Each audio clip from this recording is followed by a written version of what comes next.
All right, so here we are. Today's project is to replace this with this. All right, so first step with Durangos, I was told, I've seen videos, you're gonna pull up on this part right here. That's gonna give you access to the underneath.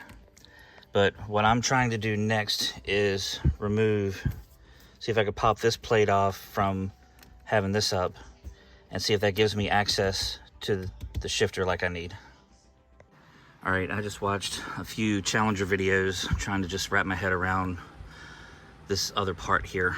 So what I just did for Durangos, so I lifted this up and I put my finger behind here and popped the tabs for this shifter boot. Because this is all we're really worried about, is the shifter boot and to be able to reach the torque spit on the back here. So we'll have to unhook the shifter cable and then undo the torque spit. Then we should be able to get the actual shifter knob off, and then that's half the battle. So I'm getting ready to do that part now. Okay, so here we are. So the easiest way for me to do this, for me, is I simply lifted up the boot and I undid the torque spit.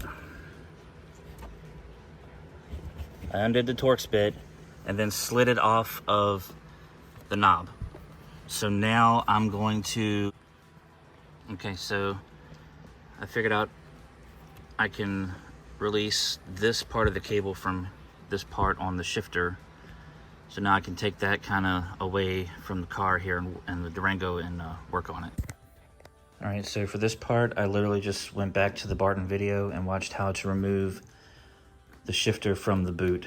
The process is exactly the same, so there's nothing different with that.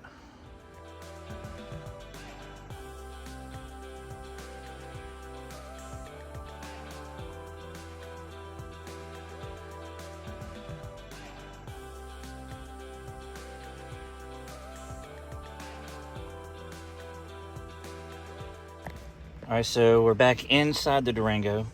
Following the same steps as Barton's video, you're gonna set the sliding block on the shifter and do the set screw. So all of that is exactly the same as the process for the original Charger Challenger video, so still following along with that.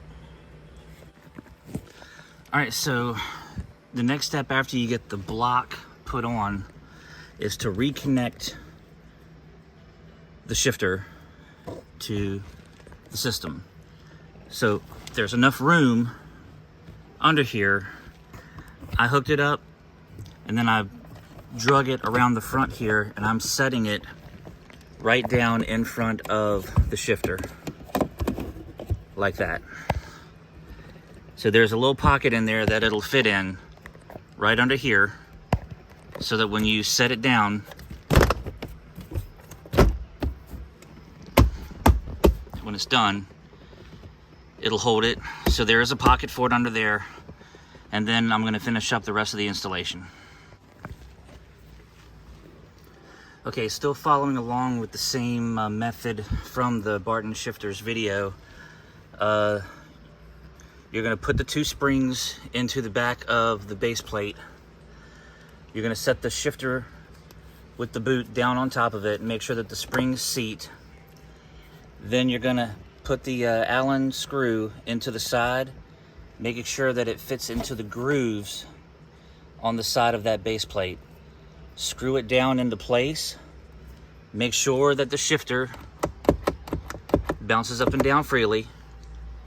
And then the last step is gonna be just to replace the boot back down into place. So let me wrap this up and then I'll talk afterwards. All right, folks, so here it is, assembled and back in place. Boot is locked down. Come out here.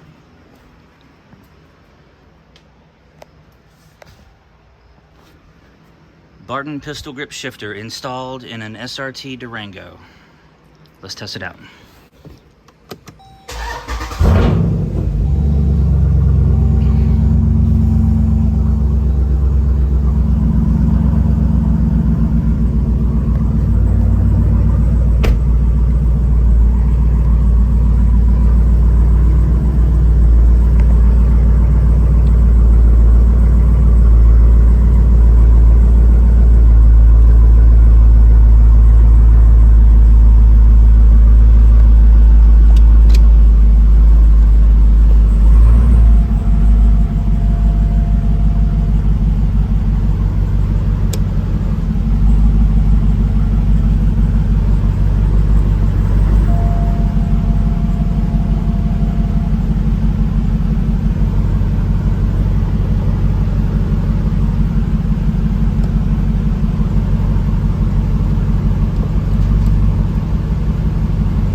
Push down, pull it back into reverse, neutral, drive.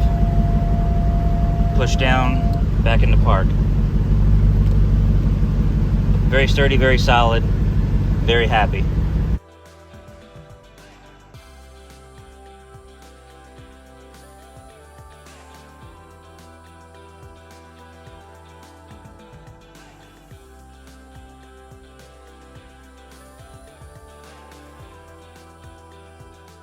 So in all, this was a fairly simple process. It does kind of follow right along with Barton's installations for Chargers and Challengers. The only difference is how you get under the center console. So my method of using the just using the previous videos I've seen to open the console up, and using my fingers underneath to pull the tabs up for the boot. Other than that, most of the process is exactly the same as Barton's install video. So if you have any questions, throw some comments below and just let me know. So far, I mean, this was a very straightforward install. Everything fit like it was supposed to, and didn't really have any issues. It was me just figuring out, because I'd never seen a video for this for Durangos, so I wanted to be able to show the process and show that it can be done, and that it is fairly easy. So hit me up, just let me know. Thank you.